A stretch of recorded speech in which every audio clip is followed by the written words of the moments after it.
안녕하세요. 나노제는 임상 3A상에서 실험군과 대조군의 비율을 6대1로 할당했습니다.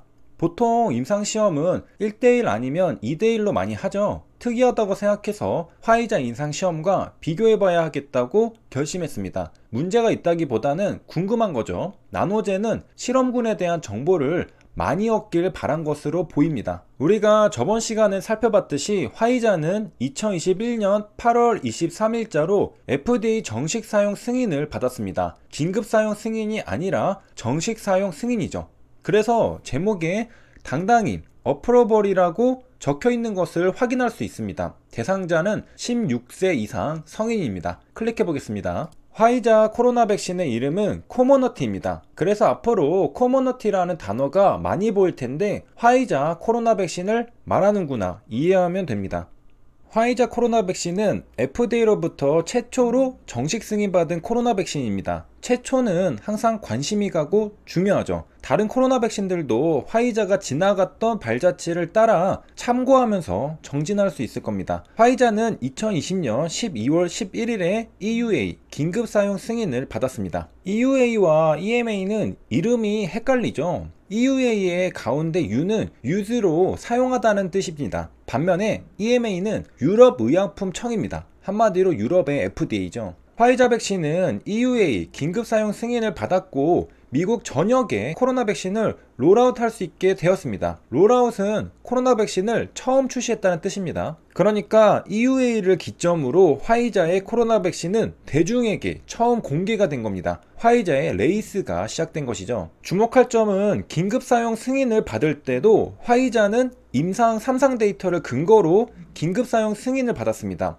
임상 2상이 아니라 임상 3상이죠. 그리고 긴급 사용 승인을 받고 나서도 멈추지 않고 자료를 모아서 FDA에게 제출했습니다. 정식 사용 승인을 받기 위해서입니다. FDA에게 제출한 자료 중에는 제조와 시설에 대한 데이터도 있었습니다. 제조 품질을 검토받기 위해서죠. 물론 그전에도 제조시설에 대한 데이터는 제출했을 겁니다. 왜냐하면 현재 노바백스는 긴급 사용 승인을 준비하는데도 제조 품질에서 애로사항이 있어서 허가 절차가 연장되고 있으니까 말이죠. 생각해보면 당연하죠. 긴급 사용 승인은 빠르게 허가받았다는 상징성을 가지는 게 아니라 실제로 백신을 투여하기 위한 허가입니다. 백신을 투여해야 하니까 제조 품질은 이미 긴급 사용 승인 단계에서 검증을 받은 상태여야 하는 겁니다. 그러니까 FDA는 긴급 사용 승인 단계에서도 제조 품질을 검토하고 정식 사용 승인 단계에서도 제조 품질을 한 번 더 엄밀하게 검토할 것입니다. 화이자는 이 모든 단계를 통과하고 정식 승인을 받은 것이죠. 이렇게 화이자는 데이터를 추가로 모으고 모아서 FDA에게 자료를 제출했습니다. BLA 서미션을 완료한 것이죠. 정식 사용 승인 신청을 한 겁니다. 이 작업이 완료된 것이 2021년 5월이었습니다. 그리고 두 달 뒤 2021년 7월 FDA는 Priority Review 우선 심사를 하기로 결정합니다. 그리고 한 달 뒤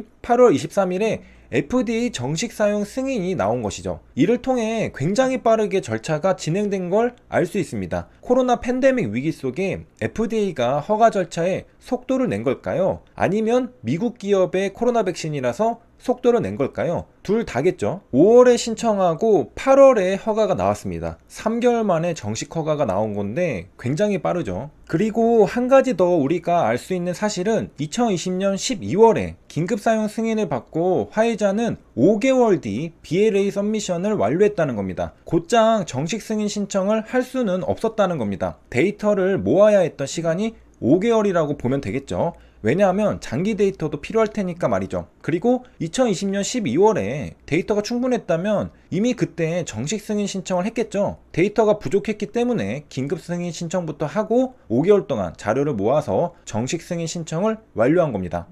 더 정확하게 말하면 긴급 승인 허가가 나오고 5개월이죠. 화이자는 여기서 멈추지 않고 이제는 12세에서 15세까지 백신 접종 연령을 낮춰서 허가를 받으려고 준비하고 있습니다. 현재까지 승인받은 건 16세 이상인데 연령을 낮춰서 백신을 더욱 많이 판매하기 위함이죠. 이렇게 적응증을 확장하는 경우는 많이 있습니다. 유데나필을 개발하는 메지온도 투여 대상을 12세 이하로 낮출 계획을 가지고 있습니다. 나이를 낮춰서 임상시험을 진행하고 좋은 결과가 나오면 허가를 진행하는 것이죠. 코로나 백신 접종의 연령을 낮추는 건 리스크 대비 이득이 큰가? 이에 대해서는 여러 가지 의견이 있을 수 있습니다. 한국의 확진자 연령별 현황인데요. 19세 미만으로는 사망자가 한 명도 없습니다. 19세 미만 확진자는 총 33,000명입니다. 이 중 한 명도 사망한 젊은 사람이 없다는 것이죠. 그래서 나이가 어리면 코로나로 위험할 가능성은 적지 않은가 생각할 수 있는 것이죠. 그런데 굳이 백신을 맞아야 하나? 의구심을 가질 수는 있다는 겁니다. 물론 한국의 데이터고요. 화이자는 어린이들에게도 백신 접종을 하기 위한 허가 준비를 하고 있습니다. 화이자는 백신을 개발하는 게 본업이니까 본업에 집중하는 것이죠. 화이자가 해야 할 일을 안 하면 화이자는 주주들에게 직무유기를 하는 것이죠. 할 수 있는 한 최대한 매출을 증가시키는 게 화이자의 존재 목적인 것입니다. 여기까지 화이자의 정식 승인까지 흐름을 살펴봤고요. 이제 실험군과 대조군을 어떤 비율로 나눴는지 비교해 보겠습니다. 먼저 나노제는 3A 이상의 성인 1,004명이 참가했습니다. 인원수가 너무 작은 것 같죠? 그건 12,000명이 임상 3B상에 참여하고 있기 때문입니다. 3B 지원자는 실험군과 대조군을 몇 대 몇으로 나눴는지 모르겠지만 우리가 현재 알고 있는 건 임상 3A상에서는 6대1 비율로 나눴다는 사실입니다. 화이자는 43,448명이 참가했습니다. 이 논문은 저번에 살펴봤듯이 긴급사용 승인의 근거가 된 임상 3상 논문입니다. 나노제는 임상 3A상과 3B상을 전부 합쳐서 13,000명인데 화이자는 임상 3상 하나에 43,000명이 참여했죠. 굉장한 대규모 임상 시험입니다. 화이자가 괜히 글로벌 제약사라고 불리는 건 아니죠. 이 참가자들은 각각 실험군 21,720명, 대조군 21,728명으로 나눴습니다. 2만 명 대 2만 명으로 1대1 비율로 할당한 겁니다. 그러니까 화이자는 임상 3상에서 1대1로 할당했습니다. 그러니까 각자 이유가 다르겠지만 화이자는 1대1, 나노제는 6대1로 실험군과 대조군을 나눴습니다. 무엇이 맞고 틀리냐의 문제는 아니고 어떤 데이터를 확보하고 싶느냐의 문제겠죠. 아마도 나노제는 임상 3A상의 참여자 숫자가 1,000명으로 작다고 생각해서 실험군 데이터를 더 많이 모으기 위해 6대1로 할당한 것 같습니다. 반면에 화이자는 무려 4만 명이 참가했으므로 1대1로 할당해도 충분히 양쪽의 데이터를 모을 수 있다고 생각했던 것 같습니다. 그리고 지금 비교하는 임상 시험들은 본질적으로 같은 겁니다. 화이자 임상 3상과 나노젠의 임상 3A상의 목적은 다르지 않습니다. 왜냐하면 화이자는 지금 보고 있는 이 논문의 근거를 토대로 FDA로부터 긴급사용 승인을 심사받고 실제로 긴급사용 승인을 받았습니다. 그리고 나노젠은 임상 3A상을 완료하고